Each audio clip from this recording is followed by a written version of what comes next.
Welcome to the Lynn Miller Room in this edition of the Eagle Sports Coaches Show. Rob Tenyer is our first guest this evening, and Coach went out to Des Moines, Iowa on Saturday and got an early score and, looked pretty good on that first drive. Got a turnover and turned it over, but things didn't go well offensively the rest of the game.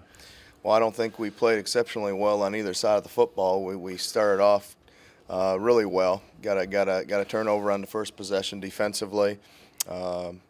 Brandon made a nice pick on that play there, and we got the ball back. Had a big play with Mason Rutherford on a post route. Made a great catch, and we ended up scoring on that possession.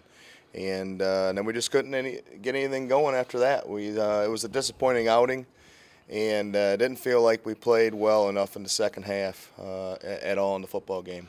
Seemed like Mason's coming into his own. I think you can take from week one to last week, and you can see the growth in his player development. Yeah, well, there's a few reasons Mason's playing as a true freshman, and the biggest one obviously is he can run, and he can stretch the field vertical for us, and a tremendous athlete. He's got great jumping ability and makes plays on the football. So, and you're correct, he's really come along from a technical standpoint. He's really starting to understand the big picture offensively for us, understand the concept of our passing game, and so I'm excited about him, moving forward. Score your last touchdown late in the fourth quarter, and Logan Johnson came in, had a nice series for your ball club. I talked to Logan a few weeks back, and we started the season with him as our number one quarterback. He had an unfortunate injury, and Austin has taken over and turned in some good performances along the way. So, what I discussed with Logan was, it's been a difficult transition for him, and having an opportunity early, and Austin coming in and playing well. And I just wanted to remind him to be ready, be prepared, and still go through his weekly routine and be ready if he's called upon. And gosh, he did a great job. Came in and completed some nice passes, and then he had a long run for a touchdown. So that's a really important position in your football program. The backup quarterback, and the old motto is you're always one play away, and we just felt like we wanted to give him some reps there late in the game, and he did a nice job. Stephen Lester led you in tackles with 12. That's good and bad. When a defensive back leads you in tackles, that means they're getting to that third level. But he did play awful well. Well, I think also, we played some man coverage as well there, especially in the third and fourth quarter, and so he made some plays. And Stephen's really playing at a high level, and I think I mentioned last week that we should have him back for one more year.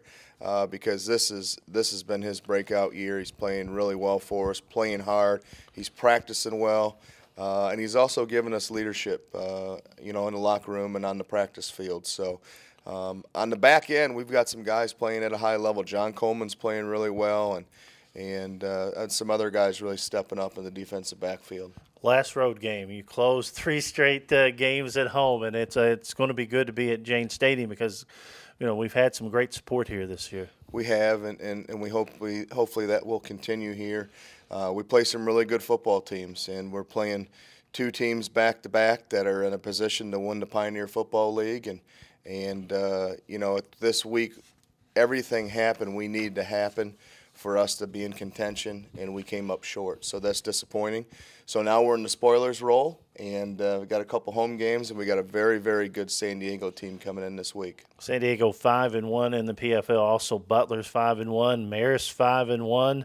So it's a logjam up top. And as you said, you go from with a chance of maybe winning the league to the chance of deciding who's going to win the league with your play here the next 2 games. And the great thing about it too is I know we're sitting 3-3 in the conference, but I'm not disappointed with where we're at. We've had some opportunities we let slip away, but I also remind our staff earlier this week that we were picked 7th in this conference, and so we're competing well for our first year. And but with that said, I'd like to win a few more games this year in conference and finish up in the top tier. San Diego comes to town 1 o'clock on Saturday. Always when you play a team from the West Coast, you have to remember 1 o'clock our time, is early for them. It's a 10 o'clock a.m. Kickoff for the players from San Diego. Well, hopefully that'll have an effect on the game. They're pretty good. They've got a tremendous quarterback, Mason Mills. He's a good player, and he's always played well versus us. And right now they're running the football exceptionally well on offense, and so we're going to have to defend that. And defensively, they're just, they play a lot of base. They're going to line up and force you to make mistakes and play their game. They're not a big blitz team, but they're physical up front. They got a couple DNs that I think are really special, and got a senior linebacker. I'm not sure if he may be out this week. So hopefully that'll hold true. And we're going to compete. We got 3 opportunities. It's a big game for us. It's a PFL game, and we've never beaten this football team. So that's a tremendous opportunity, and that's another way our seniors can go out and leave a solid legacy. Their last few games at home. 3 games at home this weekend against San Diego, next weekend Butler, and closing the 2013 season, Charlotte coming to town in about 3 weeks. Rob, good luck against San Diego. We'll talk to you next week. Thanks, Jay. Rob Tenyer, head coach here at Morehead State University. Back with more. This is the Eagles Sports Coaches Show.